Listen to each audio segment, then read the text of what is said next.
Have you ever laid awake at night and wondered, why don't my kids call me like they used to?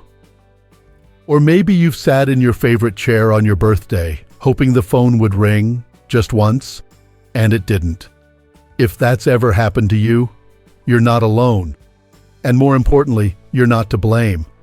But you do deserve to understand what might be going on and how you can gently steer things back in the right direction. You see, many seniors, especially those of us who gave everything for our families, are shocked when the closeness we once had with our kids starts to fade. We remember being at every school concert, every basketball game, helping with homework, staying up through sickness, and working extra hours just to make their lives better. And yet, somehow, now that they're grown, they're distant, quiet, almost strangers. In fact, over 40% of elderly Americans report feeling abandoned by their adult children. That's not just a number. That's real people. That's you, your neighbor, your cousin, and maybe even me one day, sitting in the silence, wondering what changed. Well, today, we're going to gently uncover some of those reasons. And we're not doing it to assign blame or stir up guilt. We're doing it to understand so we can reconnect, because it's never too late to turn things around. Let me tell you a story that might sound painfully familiar. George, a retired school principal from Ohio, lost his wife Margaret 15 years ago. She was the love of his life. After she passed, George gave everything he had to raise their 3 children, David, Susan, and Brian. He worked long hours to put them through college, showed up to every performance and graduation, and never missed a chance to say, "I'm proud of you." But something started to change when George turned 72. The phone calls came less often. Holidays were spent too busy to visit. His kids' lives moved on.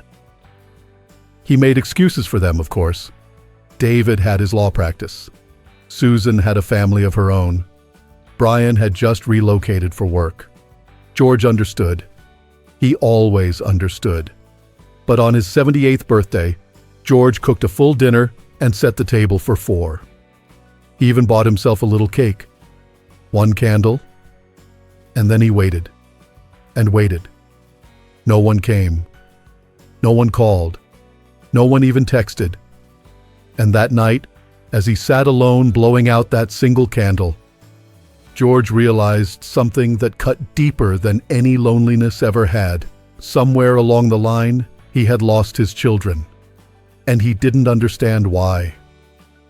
But here's the truth. George, without knowing it, had fallen into one of the most common traps that can slowly push our adult children away. It starts with love, but it can turn into criticism. You might not even realize you're doing it. Maybe you're worried your daughter is working too much, so you comment on how she's neglecting her kids.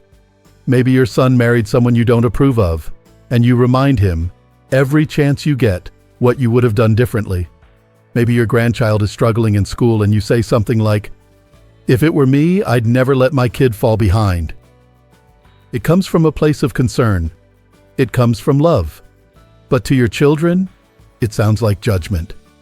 And when that judgment becomes a pattern, it creates what psychologists call emotional scar tissue.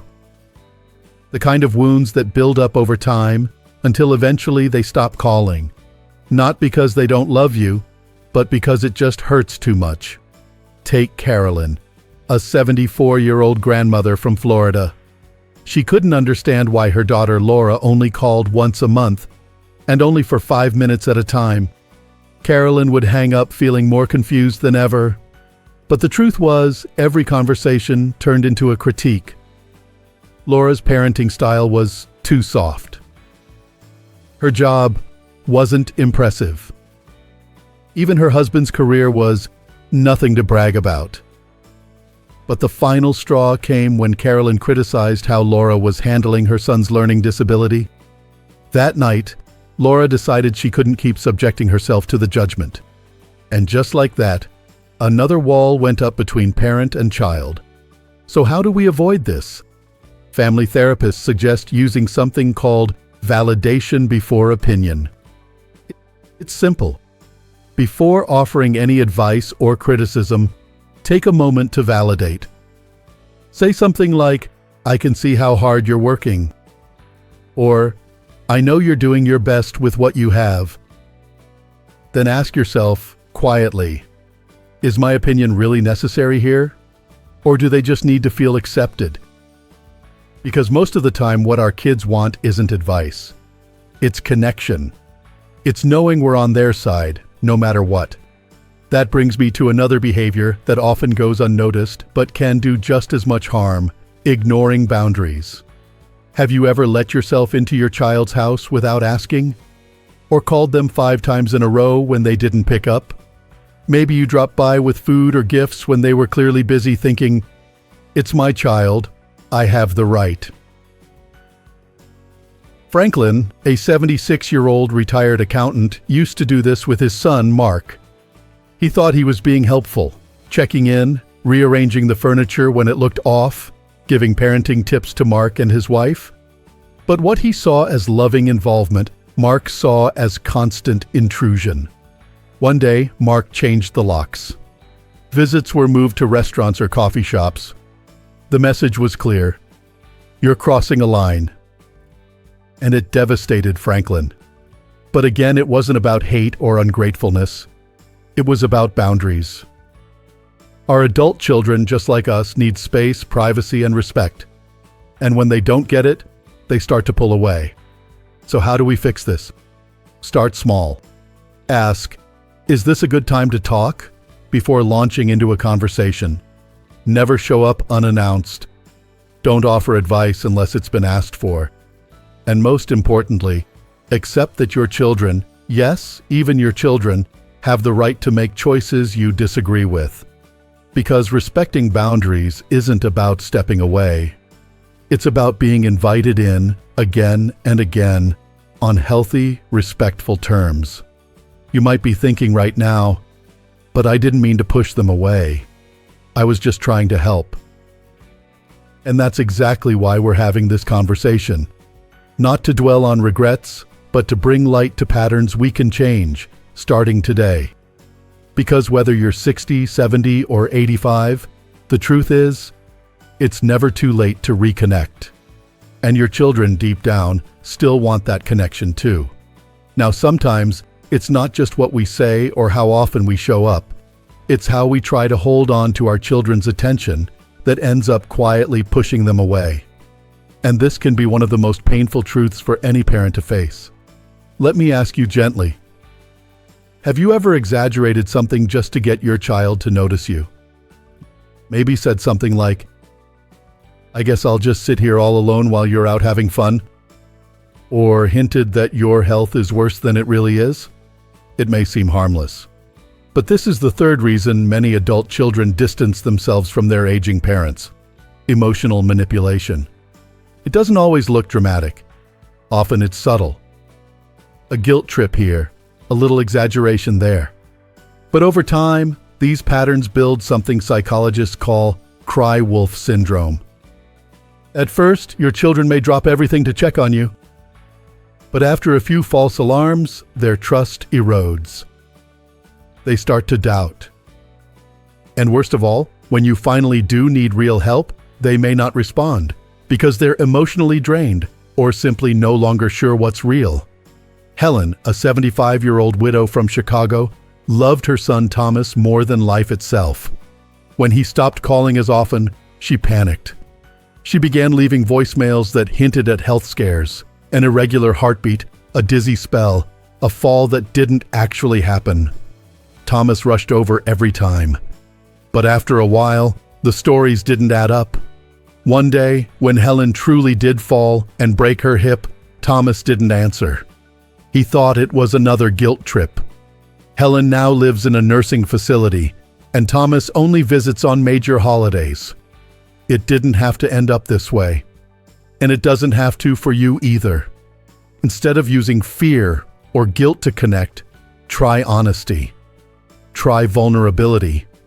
Instead of saying, "I guess no one cares about me," say, I've been feeling lonely this week. If you have a moment, I'd love to hear your voice. Do you see the difference? One creates distance. The other creates understanding. When you speak openly, you give your child the chance to respond with love, not obligation. The truth is, your kids probably are busy. Life is faster than it used to be, but they still care. And if you communicate from the heart, with clarity and calm, they'll listen more closely than you think. Now, this next reason is often overlooked, but it can quietly erode even the strongest family bond. A refusal to adapt. You might not think it's a big deal to say things like, "That's not how we did it in my day." Or, "These kids with their phones. What happened to real conversations?" But every time you say that, you're building a wall. Not a loud, angry wall, but a slow, quiet one. And those walls are the hardest to notice until it's too late. Albert, an 81-year-old retired engineer, refused to get a smartphone. His kids created a group chat to send photos of the grandkids, coordinate family gatherings, and share updates. Albert didn't want any part of it. "Just call me like a normal person?" he insisted. He hated video calls, refused to learn texting, and didn't like how birthdays were now celebrated over Zoom. He held on to his ways, and slowly, he was left behind. Not out of malice, but because the world kept moving forward, and Albert refused to step on the train. His kids didn't stop loving him, but they stopped including him in the everyday rhythm of their lives. And Albert, though never abandoned physically, was emotionally isolated. So here's a simple truth. Adapting doesn't mean becoming someone you're not. It means showing your kids that you care enough to meet them halfway. You don't have to love every new gadget or social trend. But if your children communicate through texting, try learning. If they enjoy sharing moments on video calls, give it a shot. Ask them to teach you something new each week. Your curiosity will mean more than your fluency. When you adapt, you're not just learning something new. You're saying, "I still want to be part of your world." Let's take a breath here, because what we're talking about isn't easy. It requires honesty, humility, and courage. But if you're still watching this, then I know one thing for certain. You care deeply about your relationships. And that's a beautiful thing. So don't lose heart if you've recognized yourself in some of these stories. That's not a sign of failure. It's a sign that you're willing to grow. And that's exactly what your children need to see. Next, let's talk about something most of us do without thinking. Asking for help. Of course, there's nothing wrong with needing support. In fact, asking for help is often a sign of strength. But when the requests become constant, when your child feels more like a caregiver than a son or daughter, something shifts. Marjorie, a 73-year-old from Pennsylvania, started asking her daughter Catherine for little things. A ride to the pharmacy, help with bills, changing a light bulb. All reasonable at first. But over time, the requests piled up until they became daily. Catherine, juggling 2 kids and a full-time job, started feeling overwhelmed. And eventually, she broke down. "Mom," she said one day, "I love you, but I can't be everything for you every day." And just like that, the dynamic changed. Catherine pulled back. She hired outside help. The visits became shorter, less warm. Not because she stopped caring, but because she was burnt out. This is what experts call dependency overload. And it happens quietly, especially when you're still physically able, but emotionally leaning too hard on your children. So how do we avoid this trap? The answer is independence. Not complete independence, you don't have to do everything alone, but thoughtful independence. Ask yourself, is this something I truly can't do? Or is this something I've just gotten used to asking help for? Look into senior services in your area. Use grocery delivery apps. Hire a handyman for small tasks. By preserving your independence, you protect the emotional bond with your children. You allow them to help when it really matters, without feeling like they're carrying the entire load. And here's the beautiful part. When you show that you're trying to carry your weight, your children will want to help even more. Not out of obligation, but out of love and admiration. Now, let's talk about something that's a little harder to admit, but incredibly important if we want to rebuild and maintain strong relationships with our adult children. It's the habit of talking about ourselves all the time. You may not even notice it. It starts with something simple. You mention your arthritis, then how the neighbor's dog keeps tearing up your yard, then a memory from the 70s that you've told a dozen times. And before you know it, 20 minutes have gone by and your child hasn't said a word. What happens next? They stop calling. Not because they don't care, but because they feel invisible. This is what relationship psychologists at Stanford refer to as conversational narcissism. It doesn't mean you're selfish. It means the conversation is one-sided. And over time, that kind of pattern makes your adult children feel more like an audience than a participant. Let me tell you about Richard, a 79-year-old retired postal worker. Every Sunday, his son Stephen would call, but those calls got shorter. Then they stopped altogether. In a family therapy session, Stephen finally said what he hadn't had the heart to say before. "Dad, I don't think you even know what's going on in my life. Every time we talk, it's about your health, your neighbors, your aches, your opinions. I try to share something and you interrupt or change the subject." It broke Richard's heart, but it also woke him up. Because here's the truth. When we fail to show genuine interest in our children's lives, we make the relationship all about us. And in doing so, we lose the chance to connect in the way they truly need. But the good news? This is one of the easiest habits to change. Start with what communication experts call active interest. That means asking about their lives, specifically, not just how's work, but how did that big meeting go last week? Or, is Emma still loving gymnastics? Show them that you remember what they shared before. Follow up. Be curious. Use what I like to call the 50-50 rule. In every conversation, try to listen just as much as you speak. If you catch yourself drifting into a monologue, pause and ask a question. It could be as simple as, "Tell me more about that." Or, "How are you really doing?" When your children feel heard, they open up. And when they open up, the relationship becomes richer, warmer, and more fulfilling for both of you.